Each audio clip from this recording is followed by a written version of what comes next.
Il-Partit Nazzjonalista jqis l-aġir tal-Ministru tal-Ġustizzja Owen Bonnici li jerġa' jneħħi bener, fjuri u xemat li jkommemoraw lil ġurnalista maqtula Daphne Caruana Galizia minn quddiem il-monument tal-assedju l-kbir fil-Belt bħala wieħed għal kollox żejjed. L-aġir tal-Ministru Owen Bonnici juri d-disprezz li l-Gvern Laburista għandu għad-dritt tal-libertà tal-espressjoni. Fisqarija l-Partit Nazzjonalista qal li hu inaċċettabbli li l-Ministru responsabbli mill-Ġustizzja juża ħaddiema tal-Gvern biex jiċċensura u jintimida ċittadini Maltin li bidritt qed jipprotestaw b'mod paċifiku biex issir ġustizzja wara l-assassinju ta' Daphne Caruana Galizia.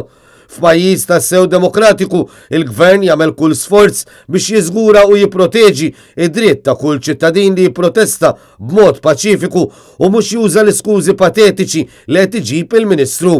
Il-Ministru u l-Gvern li jagħmel parti minnu aħjar jużaw il-ħin tagħhom jiġġieldu l-kriminalità lampanti fit-toroq tagħna milli jaġixxu kontra min qed jipprotesta b'mod paċifiku qal il-Partit Nazzjonalista. Fis-qarija separata, il-grupp Occupy Justice saħaq li wieħed jibgħat ħaddiema tal-Gvern mid-Dipartiment tat-Tindif fit-tlieta ta' filgħodu imossa tassew grotteska.